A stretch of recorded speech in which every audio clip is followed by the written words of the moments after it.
Existe un tipo de soledad que nadie te enseña a nombrar. No es la soledad de estar encerrado en un cuarto vacío. No es la soledad de quien ha perdido a alguien. Es algo más extraño, más profundo, más inquietante. Es la soledad de estar en una habitación llena de gente y sentir que estás en otro planeta. De sonreír en los momentos correctos, de decir las palabras correctas, pero por dentro existe un abismo que aprendiste a ocultar. Si alguna vez has sentido eso, este video fue hecho para ti. Porque Carl Gustav Jung, uno de los exploradores más grandes de la mente humana que jamás haya existido, pasó décadas intentando explicar por qué ciertas personas parecen condenadas a ese tipo de soledad. Y lo que descubrió no era un defecto. No era una debilidad. Era, según él, la señal de algo extremadamente raro. Algo que la mayoría de las personas nunca va a desarrollar. Y que al mismo tiempo cobra un precio altísimo de quienes lo poseen. Jung lo llamó de muchas formas a lo largo de su vida. Pero una de ellas quedó grabada en sus diarios más íntimos, escritos en la casa de piedra que él mismo construyó con sus manos a orillas del lago de Zúrich. Escribió, en una noche de otoño de 1929, que la soledad no viene de no tener personas alrededor, sino de ser incapaz de comunicar las cosas que te parecen importantes, o de tener ciertas visiones y sentimientos que los demás consideran inadmisibles. Una sola frase.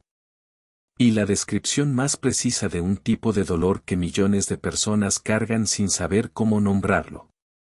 Pero para entender por qué Jung llegó a escribir esas palabras, tenemos que retroceder. Tenemos que ir al principio. Porque Jung no nació siendo un genio reconocido. Nació siendo un niño que nadie entendía. Y esa experiencia lo marcó de una forma que cambiaría para siempre la historia de la psicología. Era 1879 en Quessville, una pequeña aldea a orillas del lago Constanza, en Suiza. Carl era hijo de un pastor protestante que luchaba con sus propias dudas religiosas en silencio, y de una madre que, según el propio Jung años después, tenía una personalidad que él describía como doble. Por el día, una mujer convencional, cálida, predecible. Por la noche, algo diferente. Algo más oscuro, más sabio, más aterrador. Como si hubiera dos mujeres dentro del mismo cuerpo. Y Carl, desde muy pequeño, entendió esa dualidad mejor que nadie. Porque él también la sentía dentro de sí mismo. A los 12 años, mientras los otros niños jugaban y corrían, Carl se sentaba solo en una roca grande en el jardín de su casa. Durante horas. Inmóvil. Y en su mente ocurría algo que él nunca pudo explicar del todo, sentía que era dos personas al mismo tiempo. Una era el niño que iba a la escuela, que tenía un nombre, que sus padres conocían. La otra era algo más antiguo. Algo que no tenía edad. Algo que observaba el mundo con una distancia que ningún niño debería tener. Sus compañeros lo encontraban extraño. Sus profesores lo consideraban difícil. Y Carl aprendió, muy temprano, una lección que lo acompañaría toda la vida: hay cosas que simplemente no puedes compartir con cualquiera. No porque sean malas, sino porque no hay palabras que los demás estén dispuestos a escuchar. Esa fue la primera gran enseñanza de Jung. Y la más dolorosa. Porque la lucidez tiene un precio. Y ese precio se llama incomprensión. Piénsalo un momento. Cuando una persona comienza a ver el mundo con más profundidad que quienes la rodean, algo en su vida social empieza a romperse de forma silenciosa. No de golpe. No con una pelea o con una ruptura dramática. Sino con pequeñas grietas. Con conversaciones que terminan demasiado rápido. Con miradas de incomodidad cuando dices algo que va demasiado hondo. Con la sensación constante de que estás hablando un idioma que nadie más aprendió. Y entonces empieza el ajuste. La persona inteligente, la persona sensible, la persona que piensa demasiado, aprende a calibrarse. Aprende a hablar menos de lo que realmente piensa. Aprende a reírse de cosas que en realidad no le parecen graciosas. Aprende a hacer preguntas simples cuando tiene preguntas enormes. Y con el tiempo, sin que nadie se lo pida, construye una versión de sí misma que puede funcionar en el mundo social. Una máscara que encaja. Jung tenía un nombre para esa máscara. La llamó la persona. Dao latín antiguo, la palabra que usaban los actores griegos para describir la máscara que usaban en el teatro. Y decía algo brutal al respecto, que la mayoría de las personas pasan toda su vida siendo esa máscara, sin saber que debajo de ella existe alguien completamente diferente que nunca ha tenido permiso de hablar. Pero las personas con mayor lucidez sienten esa máscara de una forma que los demás no sienten. La sienten pesada. La sienten falsa. La sienten como una traición permanente a algo que no saben cómo defender. Y eso genera una forma de agotamiento que no tiene nombre en el vocabulario cotidiano. No es cansancio físico. Es algo más parecido al agotamiento de actuar en una obra de teatro que nunca termina, en un escenario que no elegiste, frente a un público que aplaude pero que nunca te ve realmente. Y entonces ocurre algo natural. Inevitable. La persona se retira. No de forma dramática. No con un discurso de despedida. Se retira en silencio. Empieza a preferir las noches sola a las reuniones ruidosas. Empieza a encontrar más conversación en un libro que en muchas personas reales. Empieza a construir, sin darse cuenta, un mundo interior tan rico, tan complejo, tan vivo, que el mundo exterior empieza a parecer una versión empobrecida de algo que ya tiene dentro. Y aquí es donde Jung decía algo que pocos estaban preparados para escuchar. Decía que ese movimiento hacia adentro no era patológico. No era enfermedad. No era lo que la psiquiatría de su época llamaba introversión patológica o melancolía o disociación social. Era, en muchos casos, el movimiento natural de una psique que está intentando crecer. Que está intentando integrar. Que está buscando, en la soledad, lo que el ruido del mundo no puede darle. Pero hay una trampa. Y Jung la conocía bien porque él mismo cayó en ella. La trampa es que el aislamiento, cuando va demasiado lejos, no libera. Encarce. Y la línea entre la soledad fértil y la soledad destructiva es más delgada de lo que parece desde adentro. Para entender esa trampa, tenemos que hablar de algo que Jung consideraba una de sus ideas más importantes. Algo que él llamó la sombra. Y que cambió para siempre la forma en que entendemos el aislamiento humano. La sombra no es el lado oscuro en el sentido cinematográfico. No es la maldad, no es la violencia, no es el demonio interno. La sombra, en el lenguaje de Jung, es todo lo que somos y que nos negamos a ver. Todo lo que reprimimos porque la sociedad nos dijo que era inaceptable. Todo lo que enterramos porque no encajaba en la imagen que construimos de nosotros mismos. Y aquí viene lo fascinante. Porque Jung descubrió que las personas más inteligentes, las más reflexivas, las más conscientes, tienden a tener sombras especialmente grandes. No porque sean peores personas, sino porque son mejores actores. Porque aprendieron desde muy temprano a ocultar más. A controlar más. A proyectar una imagen de coherencia y lucidez que le da la vuelta a sus propias contradicciones internas. Y esas contradicciones no desaparecen por ser ocultadas. Crecen. Fermentan. Y eventualmente empiezan a contaminar todo desde adentro. Jung lo vio en sus pacientes. Lo vio en sus colegas. Y tuvo el valor de verlo en sí mismo.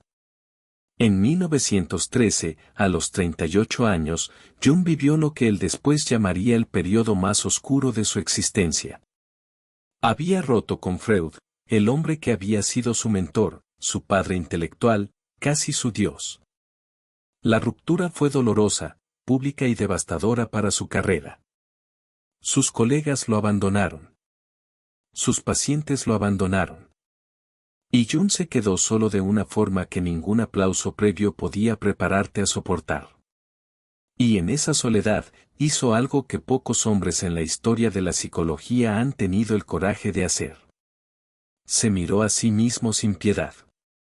Abrió un cuaderno que llamaría más tarde el libro rojo. Y empezó a descender.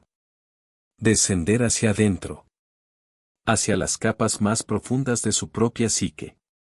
Hacia los sueños, hacia las visiones, hacia los miedos que un hombre de su posición y su inteligencia nunca debería tener. Hacia los personajes que vivían dentro de él y que nunca habían tenido permiso de hablar. Pasó años en ese proceso.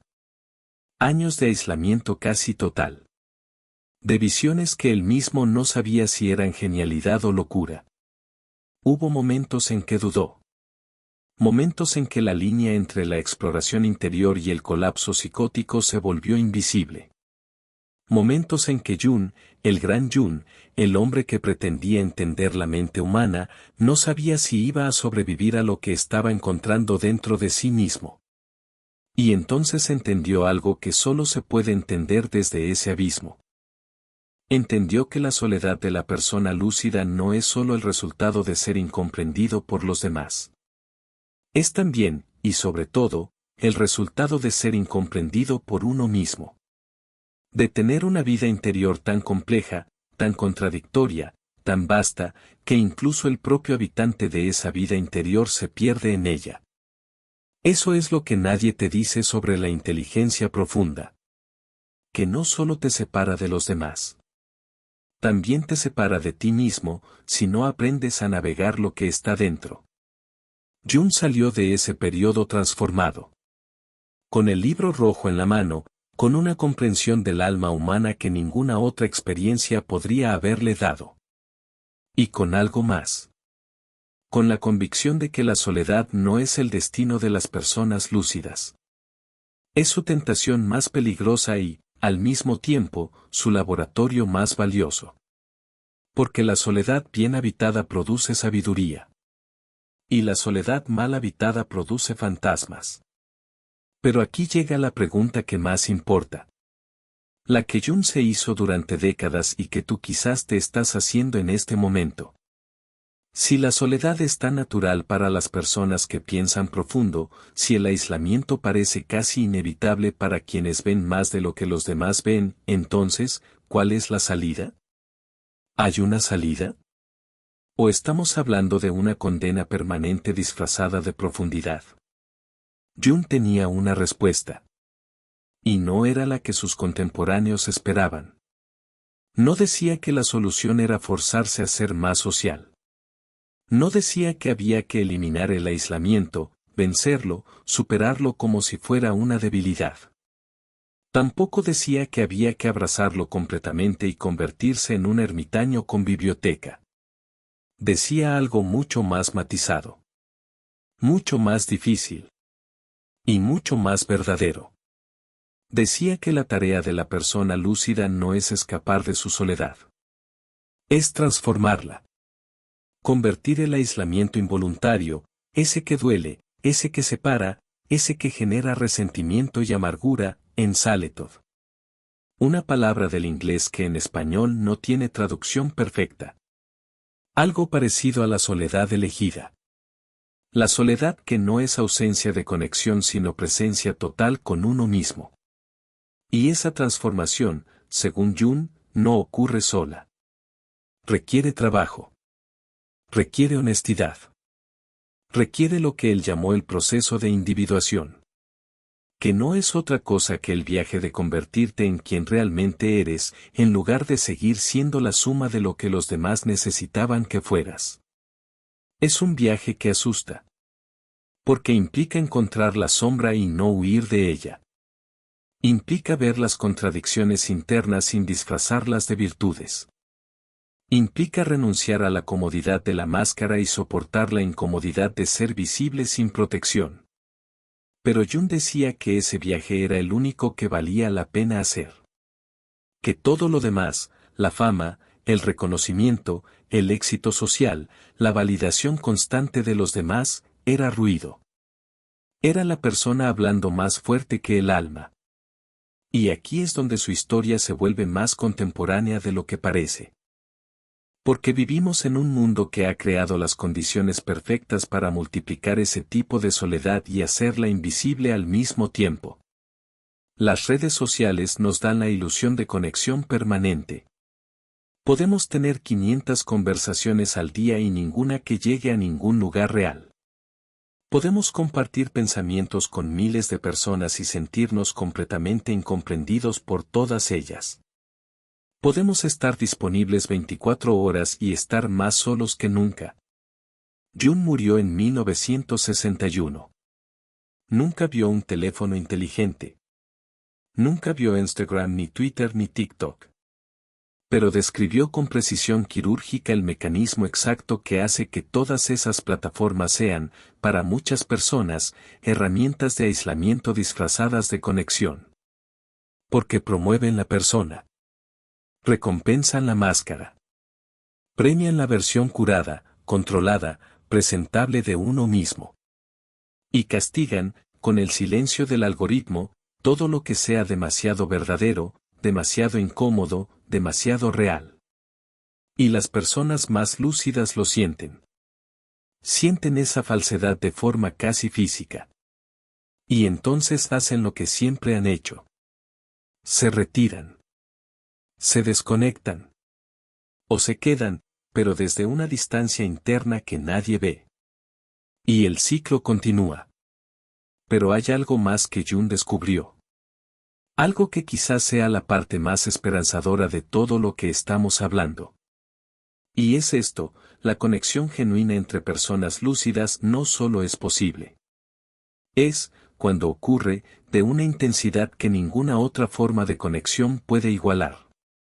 Porque cuando dos personas que han aprendido a vivir con su profundidad se encuentran de verdad, cuando bajan las máscaras al mismo tiempo y se ven sin filtros, ocurre algo que Jung llamó encuentro de almas. No en sentido místico superficial.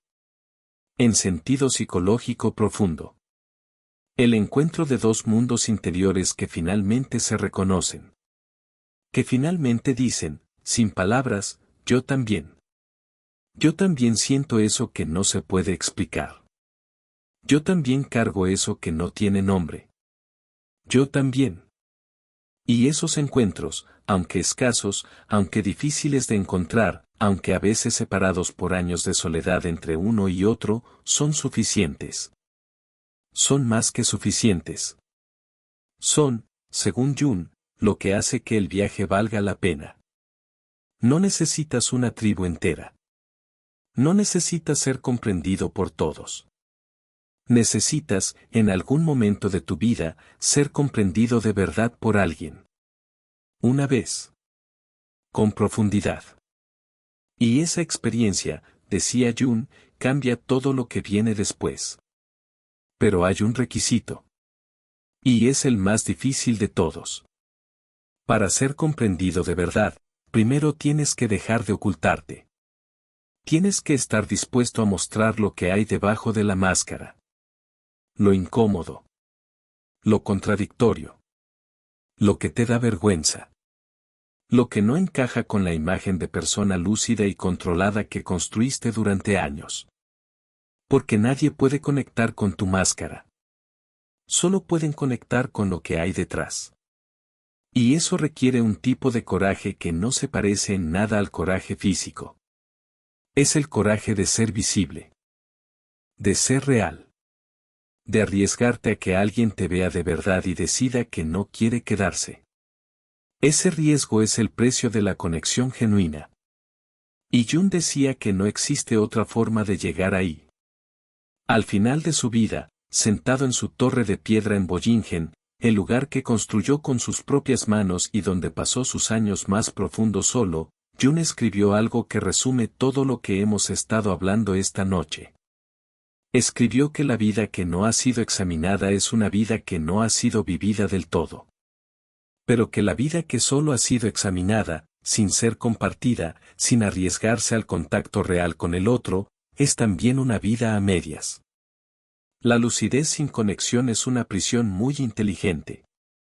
Y quizás eso es lo más poderoso que Jung nos dejó. No una teoría. No un sistema. No una terapia. Sino una pregunta. La pregunta que tú tienes que hacerte en este momento, en la honestidad de este instante, sin que nadie más escuche la respuesta. ¿Tu soledad es un laboratorio o es una prisión? ¿Estás en ella porque estás creciendo, porque estás integrando, porque estás convirtiéndote en algo más completo? ¿O estás en ella porque tienes miedo? Miedo de ser visto. Miedo de ser rechazado. Miedo de que alguien mire detrás de la máscara y decida que lo que hay ahí no es suficiente. Jung vivió esa pregunta durante 85 años. Y su respuesta, al final, fue que la única forma de saber la diferencia es intentar la conexión. Una vez más. Con todo el riesgo que eso implica. Porque la alternativa de quedarte completamente dentro, completamente solo, completamente a salvo, es la única derrota real. El fardo de la lucidez es real. Es pesado. Y nadie que no lo cargue puede entender su peso. Pero Jung lo cargó. Y no se hundió. Y dejó atrás un mapa para que quienes vengan después no tengan que caminar completamente a oscuras. Si este tipo de ideas te mueven, si sientes que hay cosas dentro de ti que todavía no encontraron las palabras correctas, suscríbete al canal. Aquí seguimos explorando lo que muy pocos se atreven a mirar de frente. Y antes de que te vayas, quiero dejarte con una última pregunta. La más importante de todas. Una pregunta que Jung se hizo y que quizás sea tiempo de que tú también te hagas. ¿Cuántas veces en tu vida bajaste la máscara de verdad? ¿Y qué pasó después?